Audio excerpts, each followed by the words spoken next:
Welcome to the Possibility Action Network podcast. I'm your host, Stephen Middleton, aka Possibility Man. We're committed to bringing you guests who strive to better people's lives and serve as a force for good in the world. Our guest today is Tim Fletcher. Tim is a former pastor and therapist who brings a wealth of experience to his work in mental health and addiction recovery. He specializes in the impact of complex trauma on our lives and is the founder of Recovery Education for Addictions and Complex Trauma, commonly known as REACT. I like that acronym. REACT program designed to provide guidance and support for individuals recovering from trauma-related problems, including addiction. Tim Fletcher, welcome to the show today. Thank you very much. Pleasure to be here. A lot to talk about, but first, a reminder to our listeners and our viewers: follow, like, and share this podcast wherever you find it. It's your opportunity to co-create with me something that's going to be of value to listeners and viewers around the world. Tim, I got to tell you from the outset, I am so excited to talk with you. I've been watching you on various platforms. I've taken one of your, I'm not sure if it's an online class or not, but there are like 6 videos on a subject we'll talk about later on. And I have been digging you to use hip talk like crazy. So this is exciting. I want to start though, because clearly, at least to me, you've long had a heart for supporting people, for sharing with people. And I said it because you were once a pastor committed to like the spiritual well-being of individuals. Can you tell us about that, and how was that for you? Yeah, that's I think, Stephen, as you probably know, there's a lot of stuff you learn in your life in hindsight that you didn't realize when you were going through it. And I look back and I would say probably in my early teens, there was something going on inside of me that just really made me want to impact others, but not at a superficial level. I wanted to really help people and myself to understand what makes me tick and what's broken and how to help people heal.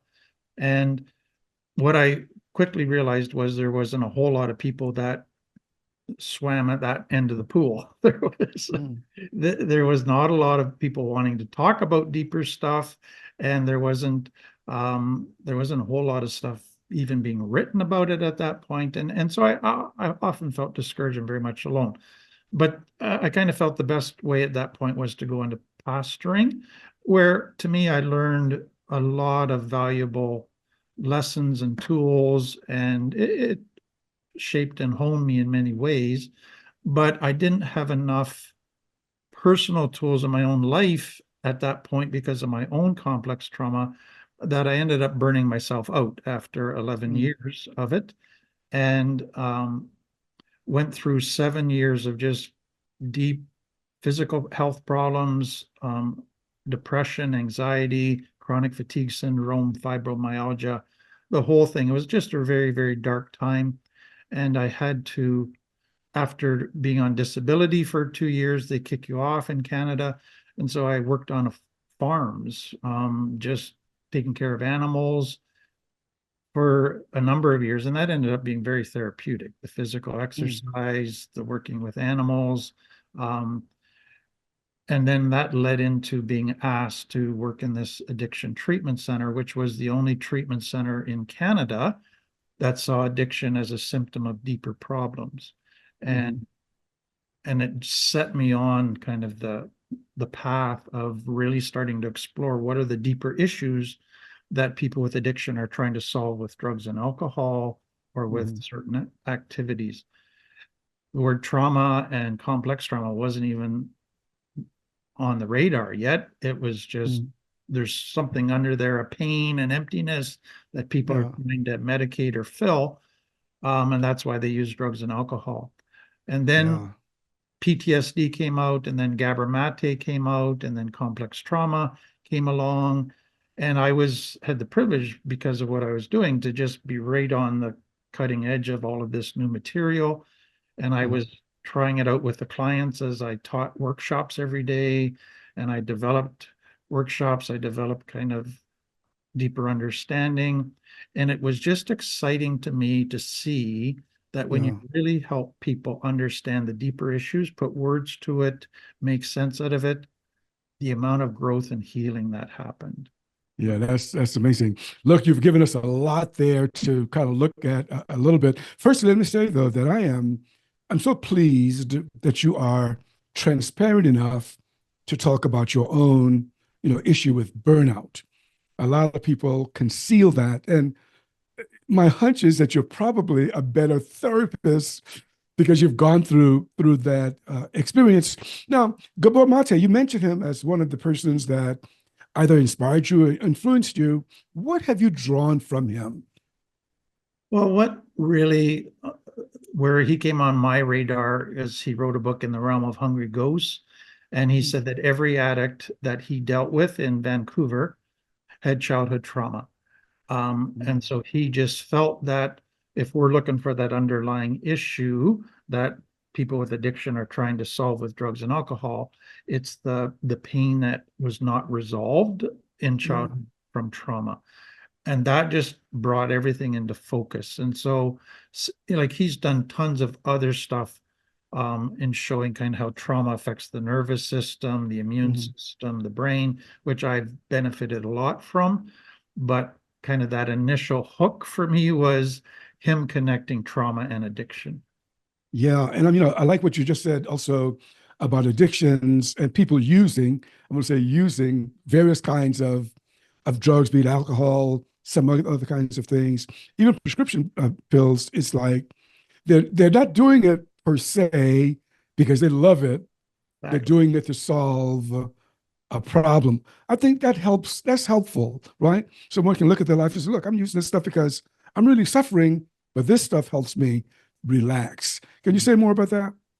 Yeah, and so Dr. Bruce Perry has also been so helpful with this, and he's written a book, What Happened to You? And he said the Mm, problem with a lot of our social services, so for homelessness in prison, all of mm, that, is we go, what's wrong with you? And we look at the yeah, symptoms and we judge the symptoms, and we just say, stop doing that, smarten up, etc. He said, we got to reframe that and start saying, what happened to you that's causing you to yeah. act this way? And Hmm. as if that's a solution to something deep down.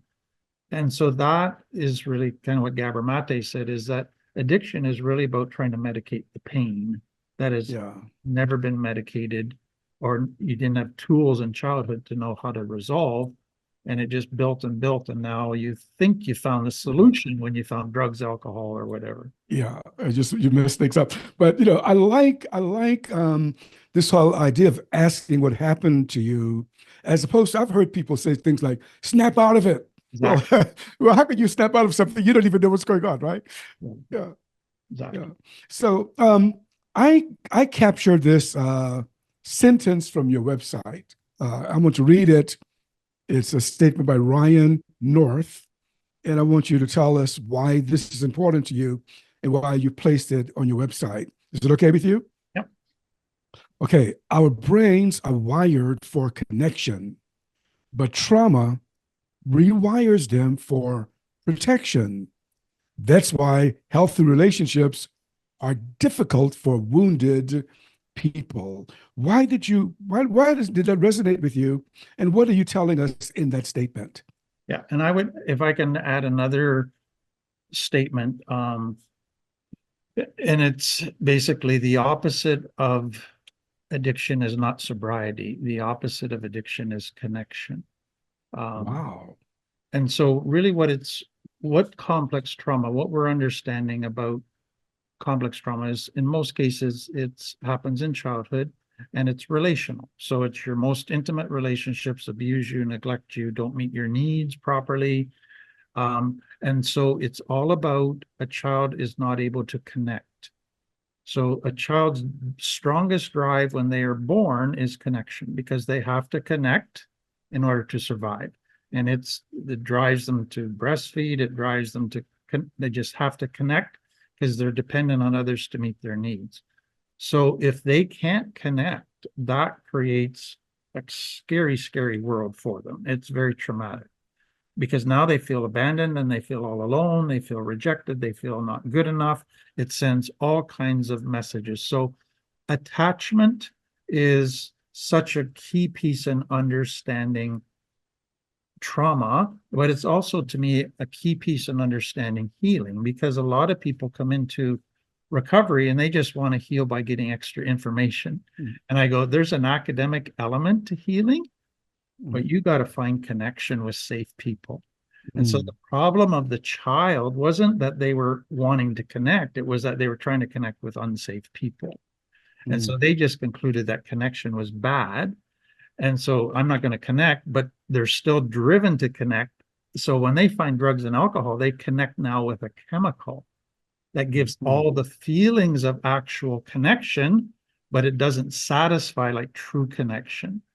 But it releases the same brain chemicals. And when they find gambling and pornography and other types of activities, they connect with an activity that releases those chemicals, but they don't have that healthy connection with a safe person. And so they still feel empty. It's not good enough. It's not satisfying, but they get the feelings of connection without true connection. And so what we tell people is to really heal from trauma and addiction, you have to experience true connection. And so the key damage to me when coming out of lack of attachment or connection for a child is that now you go into all future relationships with the assumption that everybody that gets to know me is not going to want to attach to me. So I got it. We're going to get it. I want to get into the nuts and bolts of trauma. I'm going to walk through it in a moment. But I want to stay with what you just said there, because it seems to me that, it's like the walking wounded. You're wounded early in life. You're walking through life wounded. You want something. You can't really get it because it's really, I can see how that could spiral all out of control, Tim. Oh, huge. So just if I can give you an example, Stephen, because what happens with trauma in childhood is so much of the brain's reasoning is happening at a subconscious level. So the child's not consciously weighing stuff out in a big picture of understanding how the world works. They're just looking at it from their little perspective at a subconscious level. So a child comes in with this need to connect, but also a need to be authentic. They're just who they are, whatever.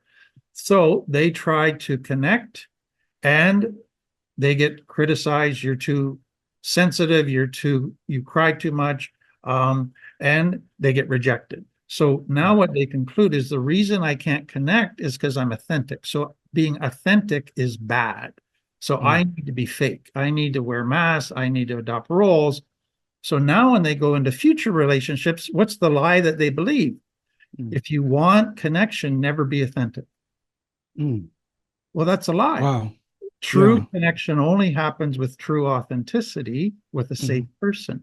But now if you go into all relationships saying, I'm going to be fake and wear masks, that's the only way I'm going to have connection, not one of your relationships is going to work. You're setting yourself up for relationships to fail. Look, with what we know today, what's your message to parents, grandparents, uncles, aunts, and others? What do you want us to know about children? Yeah, so I think to me, we often come into parenting thinking I need to follow these rules and do these activities with my kids. And so I got a good discipline. I got to make them obey. I got to make sure they do their chores and be responsible adults. That's the only way they're going to be successful. And all of those things are good, but those aren't the deepest needs of the child. The deepest needs of the child is to be fully accepted as an authentic person, have their needs met, and to connect.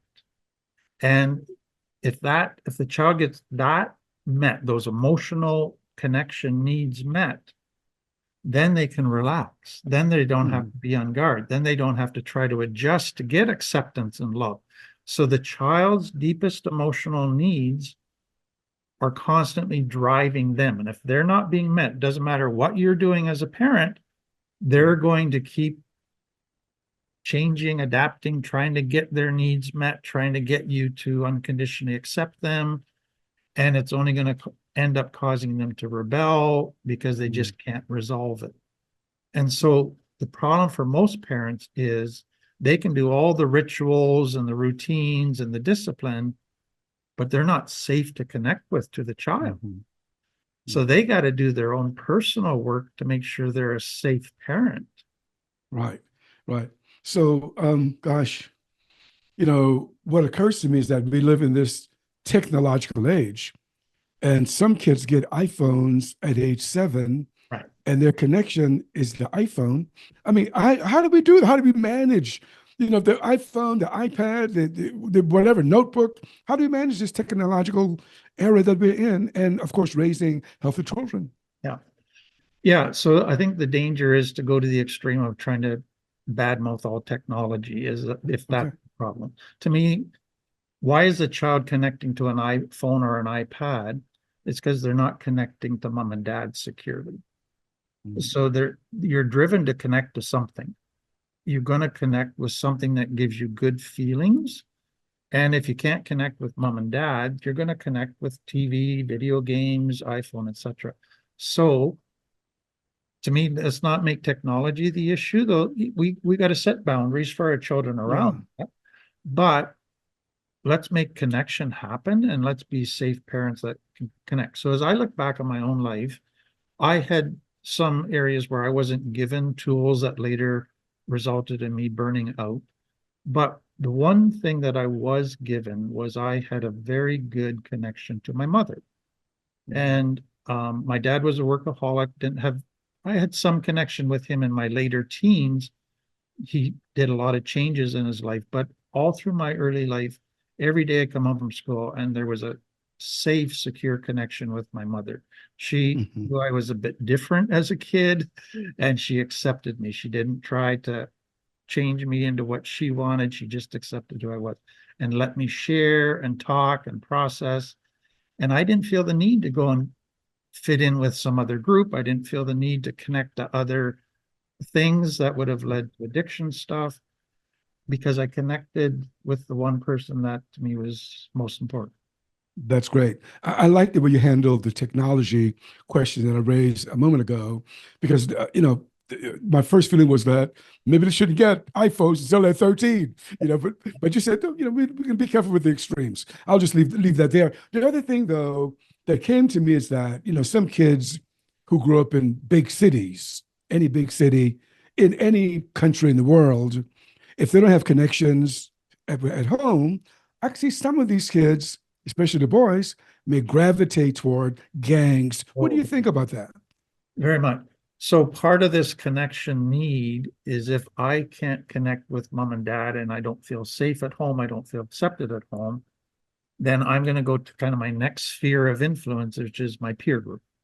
And I'm going to try to get connection and acceptance and belong there. And so a child that can't connect at home and doesn't feel accepted or belong there, they immediately become vulnerable to peer pressure, to trying to fit into another group that could be very harmful to them, but it feels like family. They feel the feelings of acceptance initially until they realize it's very conditional, and that's not about what's best for them, it's about what's best for the leader. And so, but it's a strong draw to children who don't feel that connection at home. Yeah. Gosh, what you're telling me is that what you're telling us, not only me, those of us who are listening, watching, is that this need for connection has to be met. If it's not met, then a human being may seek to get it met some way, some way. Is that about right? Yeah, it sets the child up for all kind, either addiction, activities, drugs, alcohol, or fitting in, belonging, gang. But then for others, it's, I want to basically get to a place where I'm respected. So I'm going to be a workaholic, get a big position, lots of money, and that's going to solve everything. And all of a sudden they're a workaholic. That's all very achievement oriented, and they get praised for that in our culture, but they're still trying to get their needs met Mm. that should have been met through connection. It's just amazing that a person who has this need never got it, want it, but now wounded, have difficulties getting it and difficulties maintaining it. Tim, this is quite a maze we can fall into. Oh, it's massive. Yeah. And then to try to help people get out of that maze is Yeah, the challenge of what I do. I got it. I love it. I'm so glad you're doing it now. I want to look at trauma and I want you to kind of walk us through. I'm going to try to ask some questions. It's hard to do it chronologically, but I want to try to talk about this. Firstly, what is trauma? Help us understand what this is. So it's a word it's been kind of too narrowly defined for most people, or their definition is too narrow. It's a very big word, but the narrow definition is something that overwhelms my ability to cope. So something that is so dangerous, horrific, that I can't cope, so I have to go into fight or flight in order to try to survive. So the narrow definition that most people end up with tends to go, it's single event or one-time trauma or shock trauma, we would call it, or big T, horrific event trauma. So a car accident, rape, whatever, all of those are horrific. Soldiers in war. So that's what many people think of with trauma.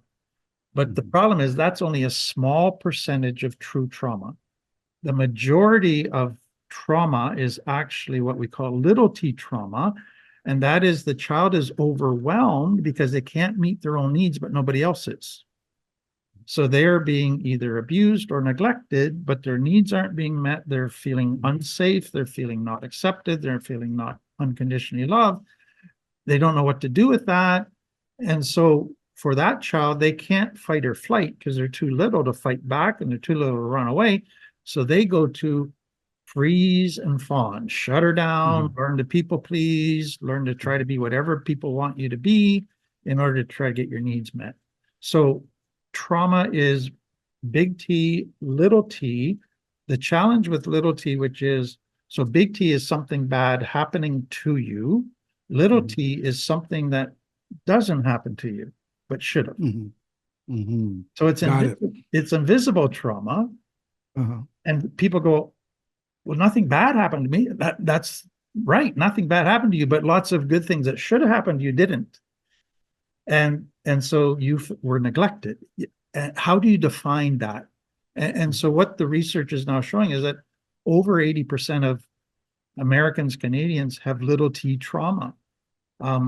Emotional needs weren't met in childhood. All their physical needs were met, but they didn't get attachment. They didn't get acceptance. They didn't get authenticity. All of those important things weren't met properly, and they didn't feel safe. They felt overwhelmed to how to fix it. Right. And a lot of this happened during childhood, but what about the same could happen to someone in adolescence or even young adults? Can they be traumatized and that trauma stay with them for a lifetime if they don't resolve it? Exactly. Yes. So most of the time, complex trauma begins in infancy, childhood, but it doesn't mean it never happens in teen years and adult life, because it does. So if you look at a woman or in an abusive relationship or a person working for a very narcissistic, cruel, abusive boss, every day they're on pins and needles. They're looking over their shoulder. They're on guard. They don't feel safe. And so they're in a trauma environment. And that can happen in childhood, that adult life, any part of life.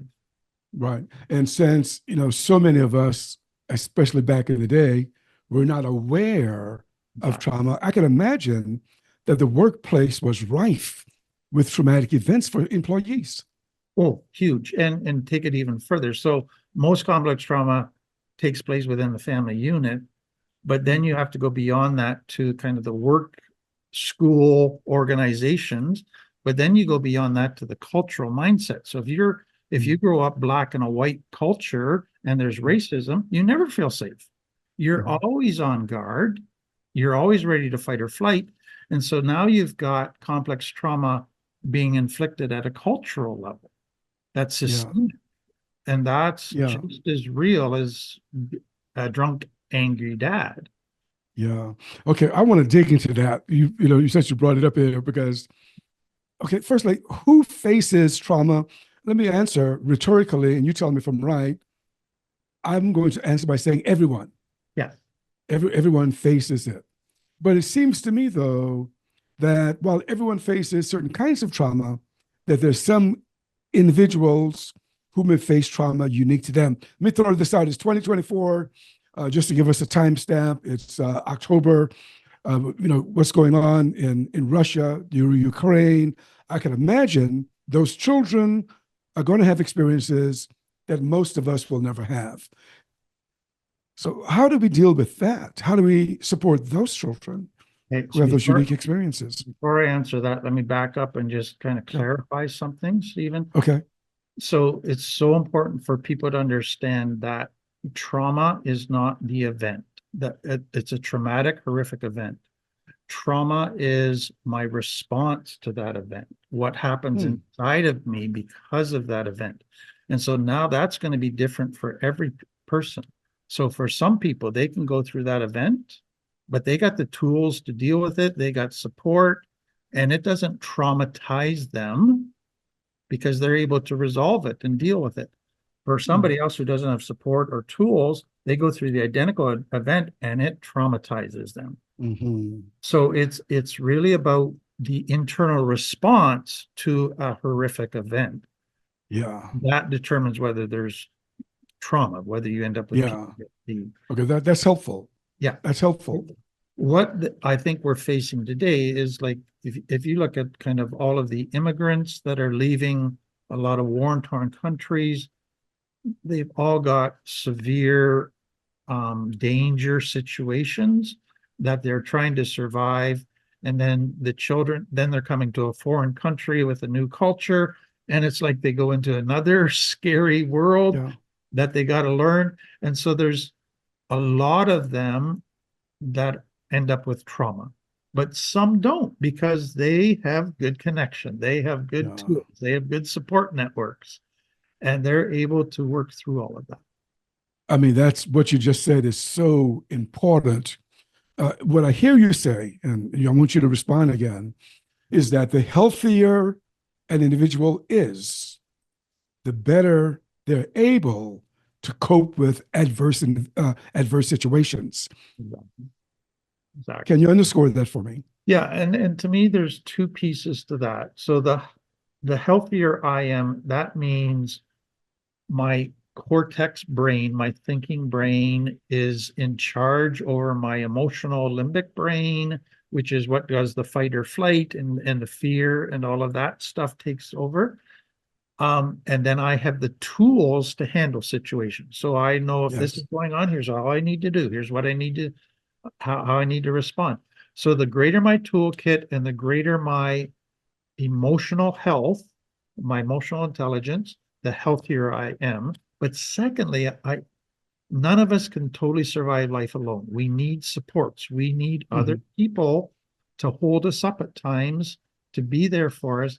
And so everybody needs connection to safe, supportive people. Yeah, I tell you, I think you've just given me a clue because I'm really curious about how do you protect people who may experience trauma. And the clue that you've just given me is that, try to become as healthy as you can yourself, and you'll be better able to handle these things. All right, so we've dealt with children in war-torn areas, either the Ukraine today or Palestinian Hamas organization, Israel today. All of these things will depend on the health of the children. What about indigenous Americans? I know, in the United States where I live, in Canada where you live, we have large populations of indigenous people. How do we work with them to help them resolve some of the trauma in their lives? Yeah, so I did my year. I grew up in Southern Ontario and then got a job as a pastor and went to Winnipeg, Manitoba in Canada, which is really near the heart of the Indigenous centers of Canada. So I spent 33 years there, and that's where I developed, worked in the addiction treatment world and developed a lot of my material. And so I've worked with thousands of Indigenous people, and it's been a great honor for me. But what to me is key with that is the way the Indigenous people was treated in colonialism and then kind of in empire building in the States was just so wrong. It was really a genocide of a culture, and the damage in residential schools and putting people on reserves and trying to get them to stop their culture and their language is just so cruel. And I apologize to people over and over again for what white men did in abusing their power. And you went similar in the whole slavery in the state stuff. But what's happened now with both slavery and the Indigenous world is now it's a generational thing. And so I know many people that came out of residential schools who are now grandparents and great grandparents, but their children and grandchildren and great grandchildren are in prison, in drugs. They're just extremely messed up because complex trauma always becomes generational. You pass it on if you don't deal with it and heal from it. And so for many of them, they haven't had the tools to deal with that. White men weren't safe to help them deal with it.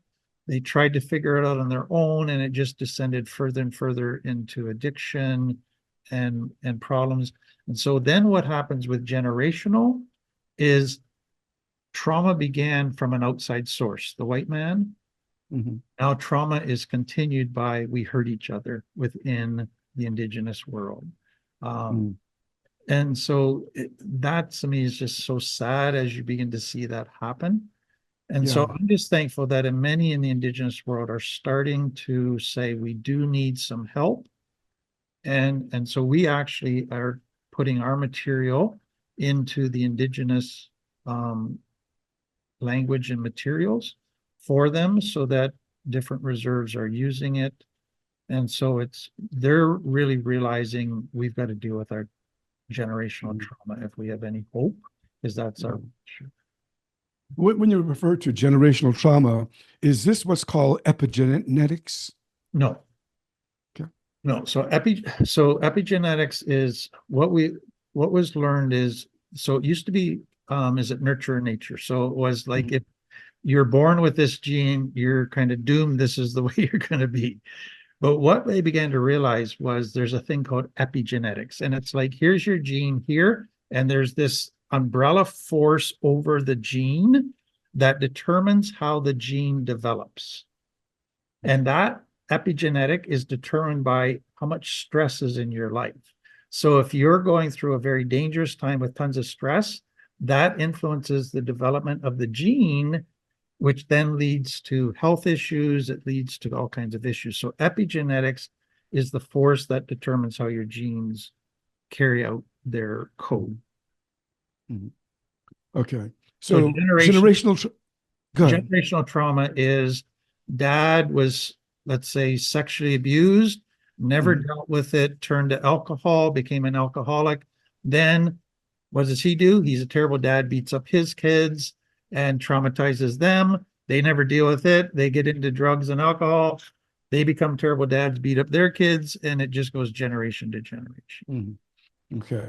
Well, gosh, it's like a Supreme Court judge, U.S. Supreme Court judge back in the 1880s, I think talked about the badges, B-A-D-G-E-S, of slavery. And it seems like we still have lots of badges that accompany, groups of individuals who have been historically oppressed. So I'm trying to see how this lives out, in the world, either with Indigenous people, Black Americans in the United States, Palestinians, people everywhere who have experienced this kind of oppression and the badges of it. I'm still trying to figure out how do we protect children today who may be in environments, Tim, in institutions. I'm talking about public institutions like schools, the kids may not understand what's happening to them, but they feel it. How do adults better protect these children? So if I could, again, back up and give a big picture. So if you look at slavery, Indigenous, whatever, all complex trauma in the family, in the culture, is somebody in a position of power is abusing their position of power and therefore oppressing others. And so instead of using their power to benefit others and meet the needs of others, they're using their power to oppress others and get what they want. And so all complex trauma is about the abuse of power. And so what then happens with that when it goes generational is it begins to attract narcissists to leadership, because narcissists come along and say, I'm going to fix everything. I'm going to do this stuff. They just maybe it's a pendulum swing. They don't do what the other guy did, but they just do it worse now and create even more trauma. So generational trauma actually tends to get sicker because you begin to attract narcissists to leadership, or narcissists wiggle their way into leadership and then do more damage. And so to me, it's how do we protect children? We got to make sure we get healthy leaders. And we can't good luck with that. Yeah, you can't have narcissist leaders. They might be good at leading in certain ways, but they're not good in caring for people and loving people. And so we have to be providing the protection to our children by protecting the positions of leadership. And that's, to me, a massive challenge. Right. Yeah, I know that I've observed, in my time as a student, growing up in South Carolina, when our school desegregated in 1971. I'm 70-year-old now, but I reflect back to one teacher. There weren't too many white teachers at my school that first year, my last year of school, and she put a lock on her door. Now, I still remember that experience, is that this lady felt that she had to lock us out of her room. Now, that was a small T. I didn't know it at the time, but I still remember that, Tim. This is over 50 years ago, 52 years ago. I remember that. Well, and I remember when we started React, we had a church that said we could run it out of their basement. And it was a basement. We could run it for free. We didn't have to pay rent. They were happy to do it. And so we did, and it helped us get going. But what was interesting was the secretary of the church would lock her office door as soon as clients came in. And I went to the leadership and I said, you have just sent a message to all of the clients that is exactly the wrong message. And they thankfully were willing to see that. But it was like, whoa. Yeah, whenever you're in a position of authority, the damage you can do is far-reaching.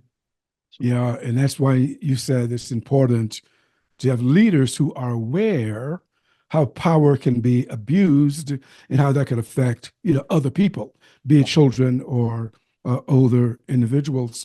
Here's another one, and I'm going to look at the trauma world now and the specialists who talk about it. When I hear some of the things that people say, it's like trauma is one size fits all. You're different. Right. And I'm not trying to make you, let me back up just to say this about you. What I feel from you is that you still have a pastor's heart. I'll just drop that bomb there and leave it alone. But it's like women, for example, when they talk about trauma and apply it to women, it's like all women, I live in the United States, are white. That is, there's no seemed awareness about all women are not white. And there's some unique challenges facing other women. Am I off base there, you think, or what? No, what I try to do with people is to make a distinction that's so important. So the heart of trauma is trauma. That's lack of danger. But the other thing that you can't lose sight of is there's nuances to trauma. There's a spectrum of severity of trauma. Trauma affects everybody different because it's a perception of the person going through it. And so, yes, there's a sense that one size fits all because trauma is trauma, but don't make that the total presentation. You got to get the nuances because everybody's affected differently. And therefore everybody's healing journey is a bit different as well. Right. And I'm not trying to point my finger at anyone. I don't do this, my platform doesn't do that part. But I am aware, though, law enforcement, for example, I remember being in Washington, D.C., doing research, parked my car at a subway, at a station, and was coming out. My car didn't have license plate on the front of the car as they do in D.C. And this police officer grabbed his gun as he stopped me. Wow, that was traumatic. Exactly. So another person who may be traumatized, he would not have my experience because the police more often than not would not grab his gun because he didn't see a plate on the front of the truck. Those nuances, I think, have to be recognized as we teach people about trauma. Well, exactly. And like I remember just another experience. There was a woman that was sexually abused growing up and then was in a violent marriage and was beaten. And so she was just abuse after abuse since early in life. And a man came up behind her one day at a meeting and tapped her on the shoulder. And she just went Mm, ballistic. yeah, yeah. And he got all panicky. I'm sorry. And he went to grab her arm to calm her down, which was the worst thing in the world to do, was to go and touch her even more. And she started screaming and going crazy. And it was like, if you're not aware of how our behavior is being perceived, you could actually make them triggered and into Right. very dangerous Yeah.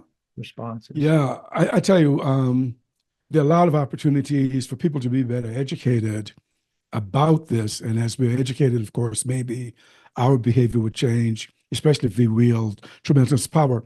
I want to look more closely. We've been talking about it all the while, but I want to look more closely at living with trauma, a person who has been traumatized either in childhood or at different points in their lives, how those people go through the world. Can you talk with us about that? What is it like to live with this experience?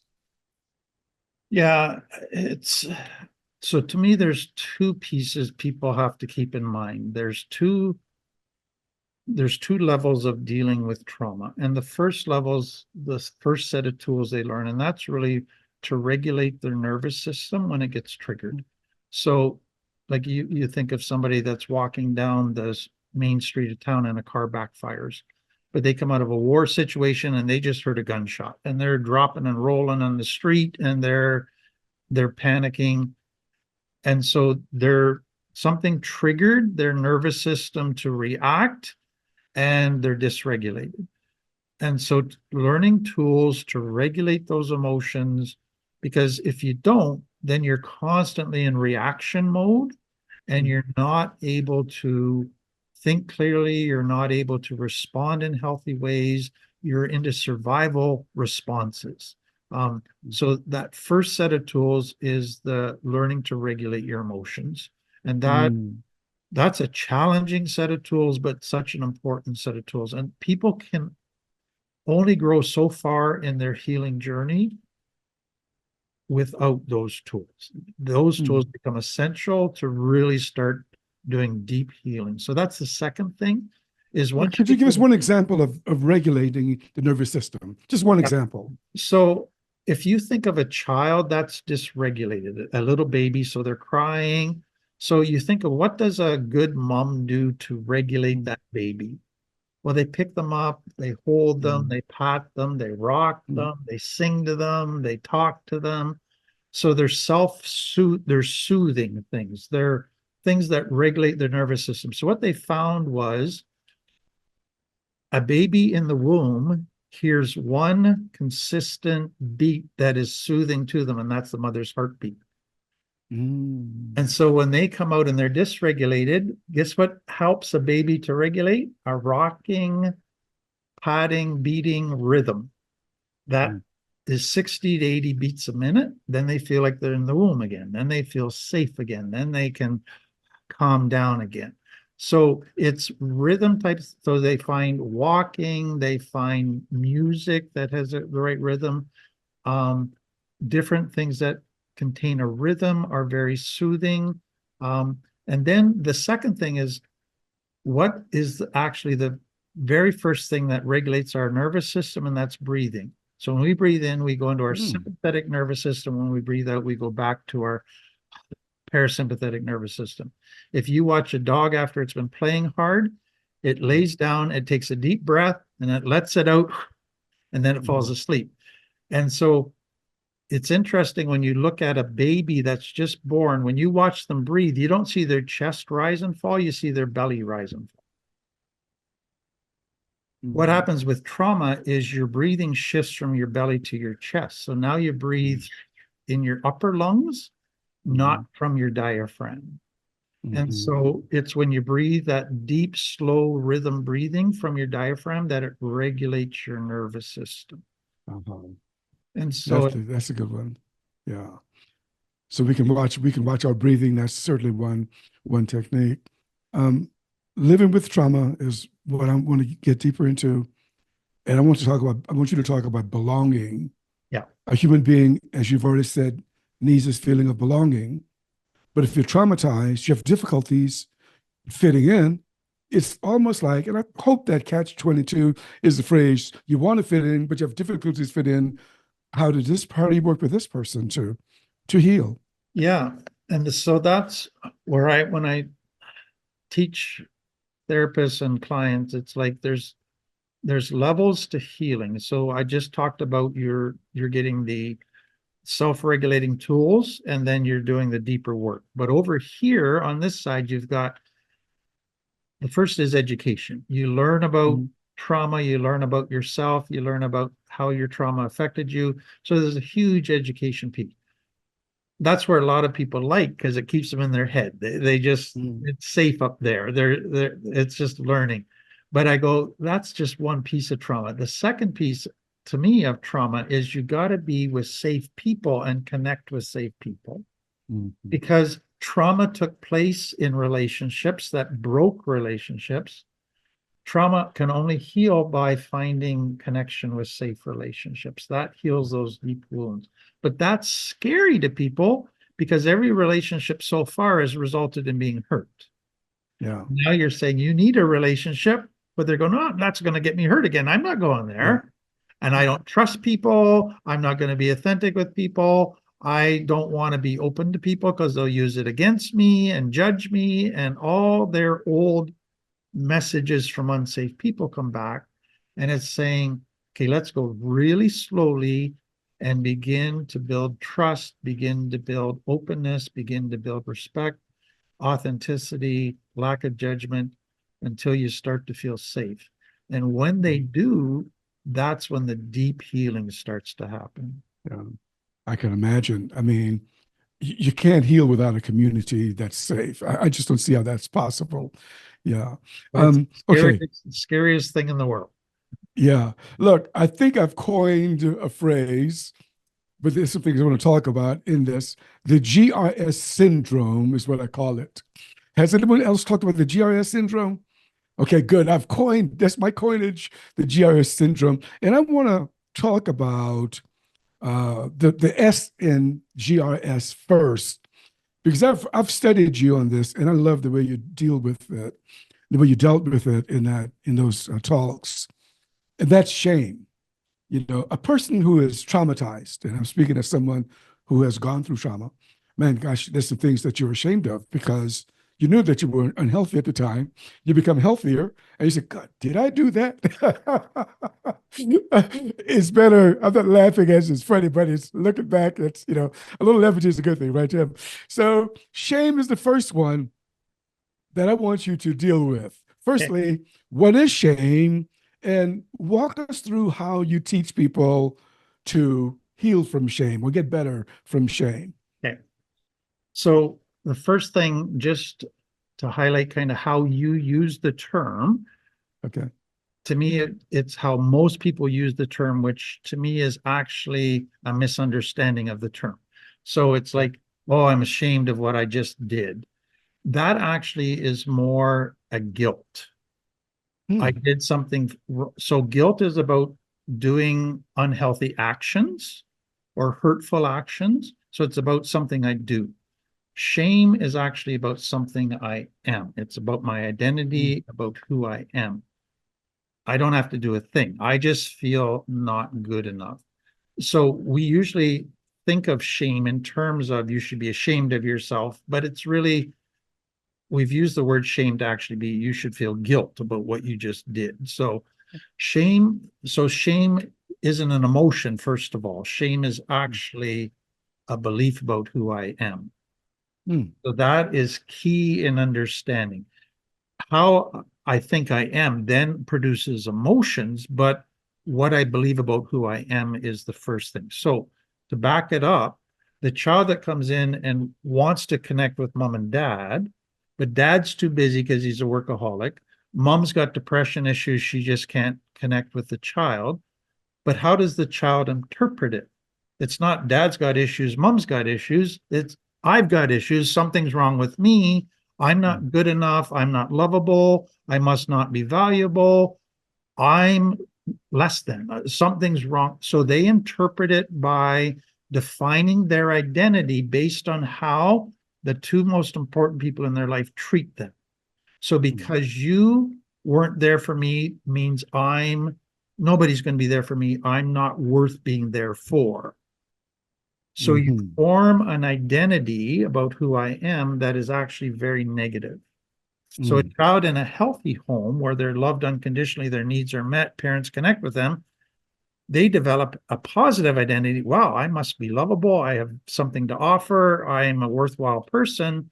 A child in complex trauma begins to form this belief about themselves that's all lies, but it's their interpretation of mom and dad's treatment of them and their brother's treatment of them, the school teacher's treatment of them, that says something's wrong with me. I'm not good enough. I'm less than.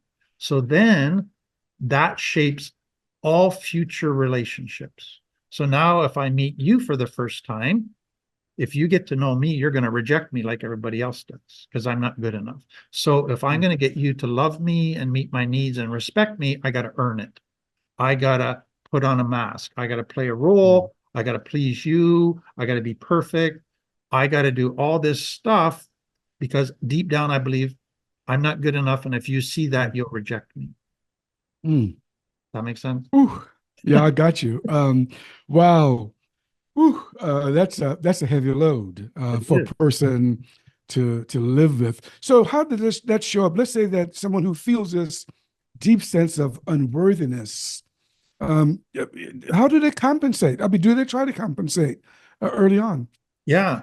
So another way to say what happens with shame is, so a child in a healthy home, their sense of value is in the positive. I have value.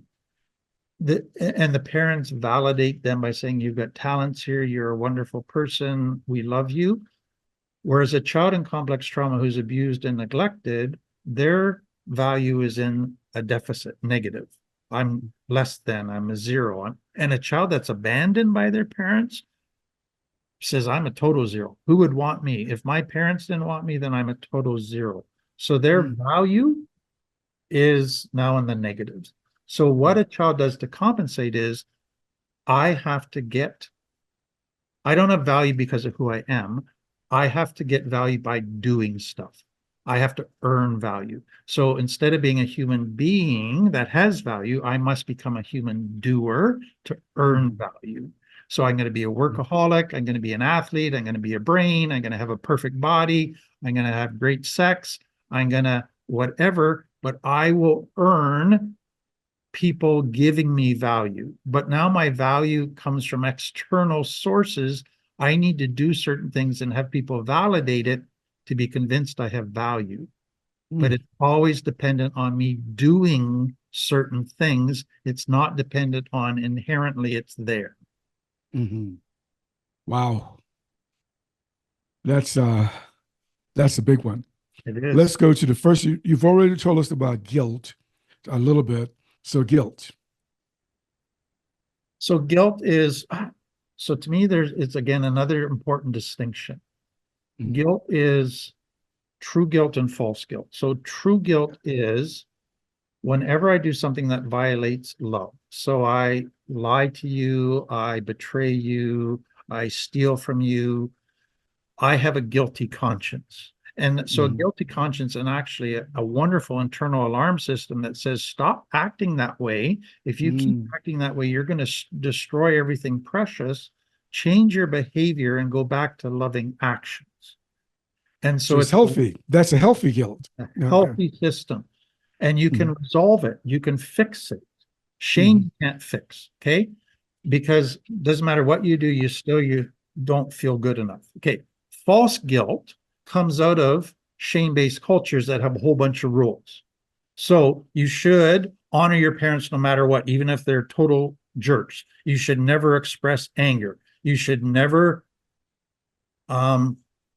say certain words, whatever. You develop all these extra social customs and rules that now, what are people going to think of you? What's God going to think of you? What you should be ashamed of yourself. Child hasn't done anything wrong, but they feel guilty now. Or dad says, the reason I drink alcohol is because you're such a bad kid. Oh boy. And the kid goes, oh, I'm responsible for my dad's drinking. I'm a terrible person. That's false guilt, that I somehow have done something to cause somebody else's bad behavior. And so I grew up with this work ethic that said work, work, work, always be productive. So if I relaxed, I was told I was being lazy or selfish. No, I wasn't. I was just trying to do self-care. Yeah. But I was made to feel guilty for healthy relaxing. And so that's false guilt, where your conscience has been mistrained to be activated when you're actually doing something healthy. Okay. And so shame cultures have a lot of that mistraining the conscience to abide by certain rules. This is the way our family does it. We don't talk about these things. We don't do these things. We never show anger. We never talk back. We never challenge anything. And if you do, you're bad. Does regret show up in trauma education? Very much. Very much. And so there's some regrets that come out of false guilt. And so you got to kind of work through that and realize that's somebody else's stuff, not mine. I don't need to take it on. But there's an element of survival where, to a child who's growing up with abuse, who's growing up with tremendous mistreatment, in order to survive, they got to violate their own conscience. They got to lie, they got to cheat, they got to steal, they got to keep secrets. They know it's wrong, but they have no other options to survive. And so they get to adult life and they feel so guilty for all the stuff they did to survive. And the danger is they beat themselves up for it. And I go, why are you beating yourself up for surviving? You had no other option. Stop beating that little kid up for trying to survive. Start showing that kid compassion and understand that's what they had to do to survive, because nobody was giving them any other options. And so there's definitely regrets. And then there's stuff that once people are out of danger and into safety, they still do behaviors that they know were survival, like lying and stealing. They keep on doing them, even though they know they don't need to, but it's just a habit now. And they have regrets around that as well. And then what they do to their children in passing on their crap.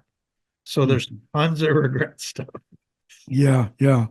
You know, I've heard you talk about the 4 F's in response, how people can respond through a trauma.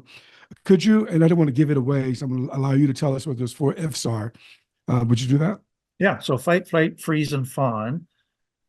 So the first two responses to danger is fight or flight. And that is, I'm going to beat you up, I'm going to attack, and that's going to get rid of the danger, or I'm going to run away and you can't catch me, and that's going to solve the danger. Both fight or flight are aided by the brain releasing cortisol, which then is adrenaline. And that gives you the extra turbocharge boost of energy to fight harder or flee faster. And so it's the brain's turbocharging your chances of survival by giving you an extra chemical shot. Mm. But like I said, to a little child, they don't have the option of fight or flight because they're too Mm. little to fight and they're too little to run away. So the brain goes, okay, cortisol is not working here. It's of no use. So we need to go to a third response, which is going to introduce a new chemical, and that's Mm. freeze, and the new chemical is opioids, natural opioids of the body. Mm. And what that then allows is if you look at fight or flight, you're going into your external world and solving your external world. What's happening with freeze is saying, I can't solve my external world, I'm too little. So I will retreat into an internal world. And opioids does two things. Number one, it enables you to dissociate from the present. So you're not feeling the present. So you can go and be kind of in your own brain on the ceiling, watching it as if it's happened to somebody else. You can Mm. zone out. But you just dissociate from the present. You check out of the present. So you don't feel the present because it's too painful. But then opioids also release pain. It's a pain killing chemical. And so Mm. what it basically is doing is you can't fight or flight. So we're going to curl up in a ball and get ready to get hurt. But I'm going to make the pain less painful by releasing opioids. Wow. And so the other thing with opioids in the brain, in the body, is cortisol. When it's released in the body, it adds sugar to the blood and it pushes blood to all the extremities into every muscle group so that you have extra energy and blood to fight faster. And it causes you to breathe faster, your heart to, so you get more oxygen, all of that to aid fight or flight. Opioids, it brings all the blood from your extremities and pools it around the heart and basically says, we're going to get ready to get cut so we won't bleed as much because we're going to put all Mm. the blood in one spot and then we're going to medicate the cut and we're going to enable you to dissociate. But then you still got a problem. So what's happening with freeze is you're shutting everything down. You're not feeling your pain is, you're not connecting to pain. You're disconnecting from your emotions. But then the child still has to survive. They're too little to meet their own needs. So the very people that are hurting them, they need to like them. Mm. Go to your fourth F, which is your ultimate survival skill, which is let's people please. Let's follow. Mm. Let's be whatever that person wants me to be, just so they'll be nice to me, just so they'll meet my needs. So what happens to that child now is they become more attuned to their superiors, to the authorities in their life, than they are attuned to their own bodies. So I'm more aware of their needs, their mood, than I am to my emotions, my needs, because I need to be more, their needs and moods need to be on my radar more than my own if I'm going to survive. Mm. And I will be a chameleon who adapts constantly, depending on who I'm dealing with, to be whatever they want me to be. Mm. That's fawning. Wow. And do the four F's travel with us through life? They're always there in potential. Mm. We can learn to not give in to them as we develop other tools for survival besides the four ultimate survival tools. Mm. Because the child only used those tools because they had no other tools to use to deal with their problems. But if we learn other tools, we're still going to feel triggered and want to go back to those old tools, but we don't have to. We can start using new tools. But the potential is always there in us. Does fawning produce chemicals like fight, flight, and freeze? Yeah, it's kind of an interesting one because what it's doing is it actually uses both cortisol and opioids together. It's a blending of it. And so it's interesting too. If you think of a lot of kind of slave culture, it was a fawning culture. Yes, sir. Yes, yes, master. Yes, master. So you're pleasing them, but inside you're rebelling. Inside you're wishing there was a way to overthrow this. But on the outside, you are the perfect, pleasant, wonderful person. On the inside, it's a totally different dark story. Yeah. Okay. So is fawning, because that caught my attention, because I knew about fight, flight, and I understood something about freeze, but I wasn't aware of fawning, even though I knew about people pleasing. If a person is over complimenting people, Yeah. is that fawning? If that seems to be a tendency, you tend to be free with your compliments?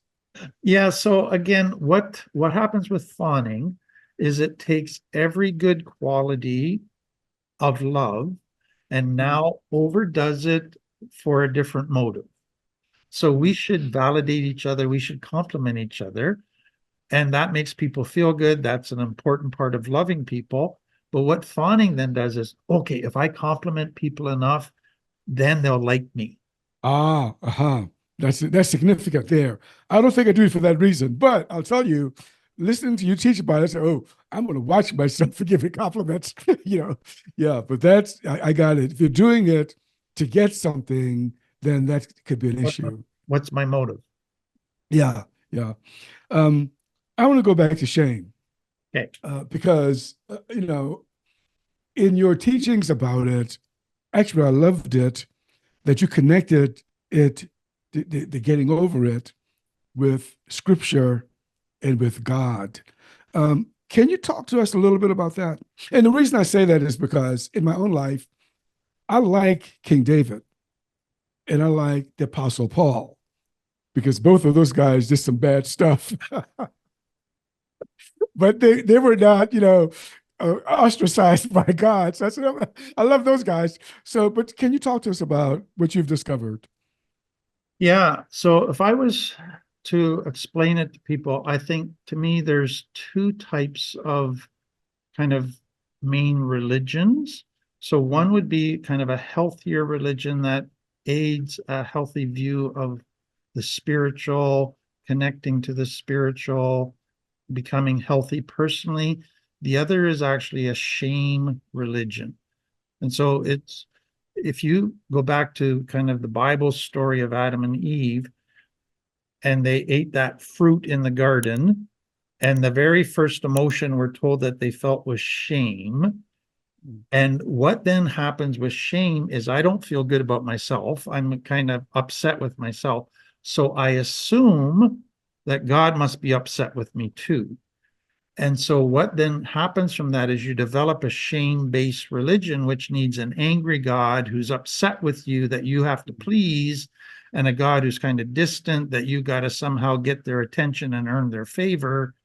That's a shame-based religion. And when Jesus comes along, he's constantly, if you look at his stories and what he does, he's constantly refuting that a shame-based religion is wrong.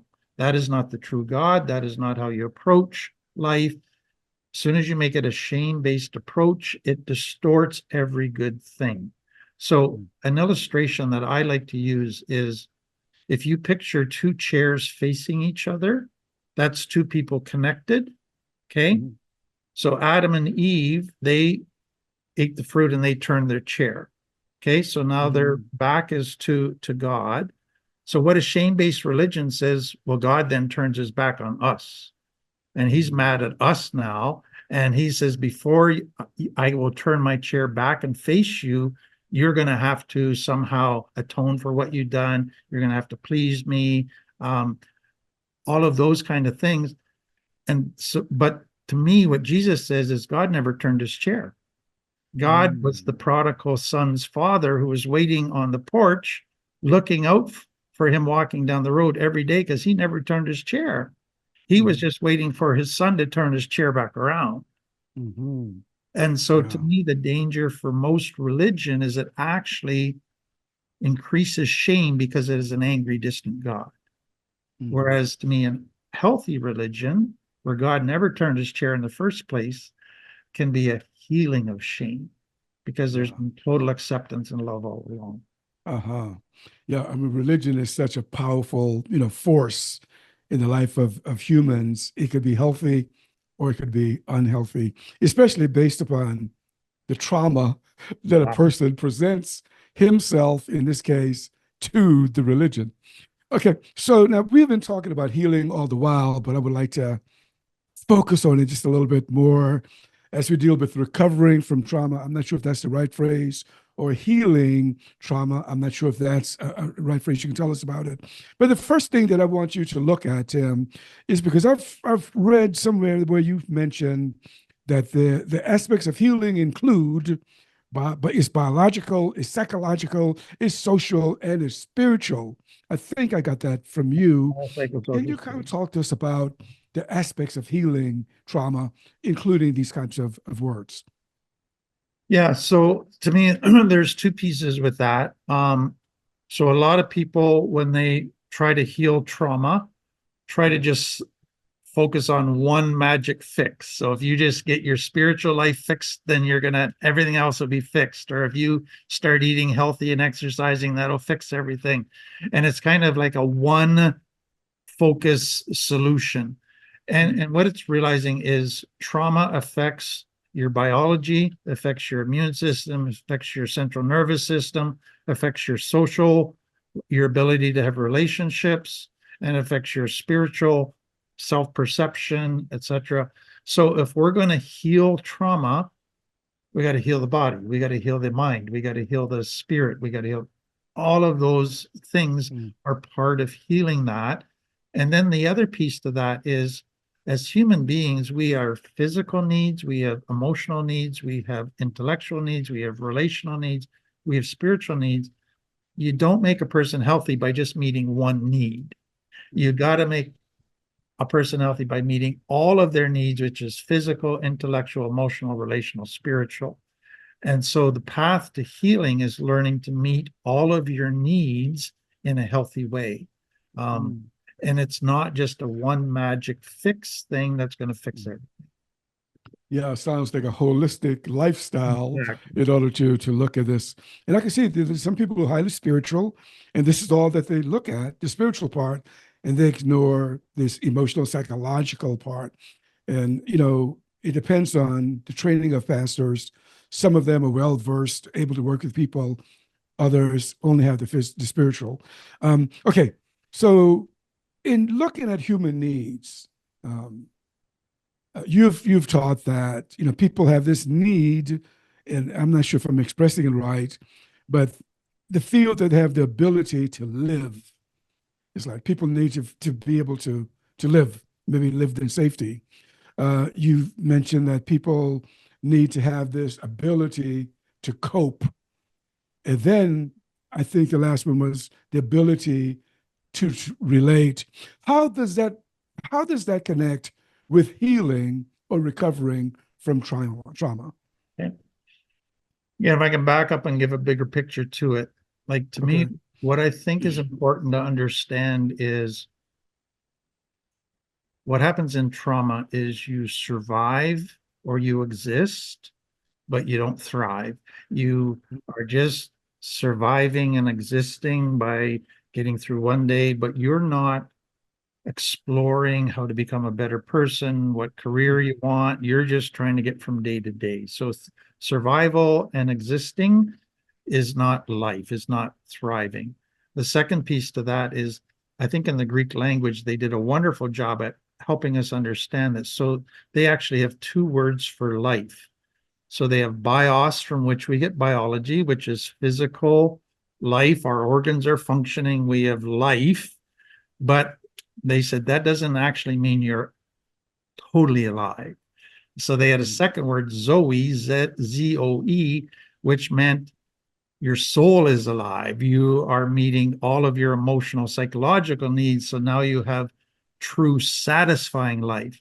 And so what happens with trauma to me is you're biologically alive, but you're Zoe dead.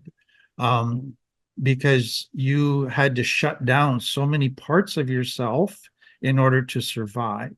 And so to me, recovery is getting beyond just biologically existing to being Zoe alive, learning to meet all of my needs.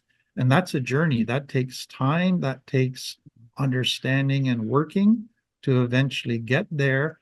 But it's people realizing that it is possible to have a very satisfying life where needs are being met and there's a depth of joy that I've never felt before. Hmm. So Yeah. can I add two more pieces to this? Of course, please, please. So to me, what happens with the deepest joy and happiness comes from connection. Because then I feel safe, then I feel loved, then my needs are being met. But if I don't have connection, I don't even understand, because I've never experienced that kind of happiness and joy before. And so what am I left with? Well, let's just pursue pleasures. That Yeah. will make my life satisfying. No, it won't, not unless you have connection. And so until people experience true connection, they never experience true joy, no matter how much pleasure they have in their life. The second piece to me is this: we have our nervous system is made up of two parts: the sympathetic nervous system, which is the activity energy, and then the parasympathetic, which is the rest and healing part. We can experience happiness in both parts. So I can be out running and playing, doing sports, working hard, and have pleasure from that and happiness, or I can rest, etc., and have pleasure and happiness. But true joy comes from connection. And where does that happen? Only when I'm in a safe parasympathetic system. And so my deepest joy for most people with complex trauma has never been experienced because they've never been in their parasympathetic. They've always been in their sympathetic nervous system because they're trying to survive. Yeah. And so it's not until they're able to actually relax into safety that they can finally experience true joy. They'll get lots of pleasure, but not true joy. Right, right. Maybe they can experience that peace that's past if all understanding. Hey, what happens to a body mind when they've lived in this state of not feeling safe for decades? Well, so it's such an important question, because what happens is your brain in the subconscious sets a default setting that this is my normal. And so if you look at a person who's constantly been in danger, constantly been in their sympathetic nervous system, or they're on guard, where they're ready to fight or flight, and that becomes their normal, then all of a sudden they go to get healthy and start to relax and feel safe. Their brain goes, this feels wrong. This feels unsafe. This feels boring. This feels, I don't like this. Let's sabotage it and go back to the default setting. Oh boy. And so what's so important for people coming out of trauma is all your default settings, which were your normals, were actually unhealthy. But they were your normal, and you thought that was the way it should be, and your brain got used to it. Now, when you actually go to get healthy, your brain's going to not like it. It's going to feel, this feels weird, this feels wrong, I don't like it. I'd rather go back to the unhealthy because at least it feels normal. And so you have to go through a transition to a new default, which usually takes 3 to 6 months of working hard to consistently maintain this new setting before it becomes your new default. Mm-hmm. And that's where most Wow. people struggle, is that 3 to 6 months at the beginning where they keep going back to the old default because it feels normal. Mm-hmm. Oh, I know there are a lot of therapeutic techniques, available today, unlike when we were boys. You got the cognitive behavioral therapy, which seems to be pretty hot. Somatic experiencing, Gestalt. I mean, so are those? And I don't want to ask the question in a way that dismisses anything, but can a person? Oh boy, which I mean, is there a technique that's appropriate when you work with someone with trauma? Well, I think all of the people that kind of are professionals in this field would be at a point of being very much united in saying that you got to borrow from all of those different techniques, and that some work well at the beginning of recovery, but others don't work at the beginning of recovery, but they might work better later at recovery. And so the therapist really needs to be able to custom make which modalities are going to work for this client at which point in their recovery. because no one size fits all is the right approach when it comes to trauma. And that is so important to understand. And so I think, therapists that just say, well, I'm a behavior therapist or I'm a DBT or a CBT therapist only, I go, okay, you're going to help some people a little bit, but you're not going to provide the help that you could if you were able to be more eclectic. And it seems to me that that question that Bruce Perry and Oprah Winfrey asked, "What happened to you?" is an appropriate one, as opposed to approaching it. I heard a coach said once that you know who the problem is, right? It's you. Exactly. So it seems that that question is such an important question, because if a person is going through trauma, it's not because the person is a bad person, right, Tim? It's the person that's gone through something, and this is how they've learned to behave. So, And me, a leader that abuses their authority, basically, if you come in to them for help and they have that predefined box that they want you to fit into, if it doesn't work, then it's your fault. They're not going to own that maybe I need to rethink how I do my therapy with people. They're going to go, something's wrong with you. You're not doing it right. That's not the truth at all. It's no, you need to expand your modalities and be more flexible. Yeah. Let's talk about REACT for just a moment, recovery education. I like that. Let's talk, what do you do? What does REACT do? And tell us what REACT means once again, please. Yeah, so recovery education for addiction and complex trauma. So the research after Gabor Mate said that everybody dealt with addiction had trauma, the research kind of zeroed in at 97% of people with addiction issues have complex trauma. Whoa. And so it's like, wow, okay, so that's really the root issue they're trying to solve with drugs. And so to me, it was, we needed a very holistic approach. So there need to be an educational piece. So we spend a 2 to 3 hour workshop, and we go through understanding trauma, then the underlying shame, grief, boundaries, relationships, emotions, just all of that. We break it down into, so it's 12 to 15 weeks. And we made it a day program so that so many people that I dealt with would go into recovery, and it was like a bubble. And they wouldn't have to deal with any outside pressures, any relationship issues. And they would just be in this learning greenhouse that was really a bubble. And they would do really, really well until the day they graduated and went back to real life. And then all of a sudden they got confronted by all kinds of things that triggered them, and they just went back to old behaviors. And it was like they never learned anything. And so I said, I want a program where you're in a bubble part of the day, but dealing with real life the other part of the day. And so I want the mornings to be very intensive learning and interacting. Then they're going to need one-on-one coaching, counseling. They're going to need group involvement, group therapy.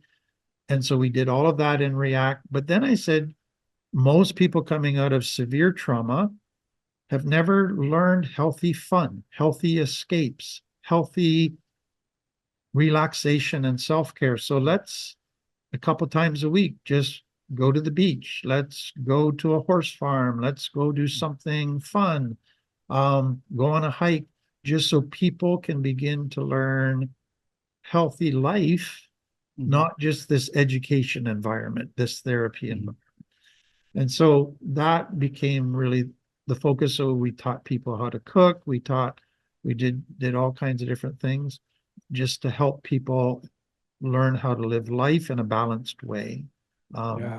So what we then found was 12 to 15 weeks is a great start for people with trauma, but that's only a start. They need ongoing connection and reminders and learning.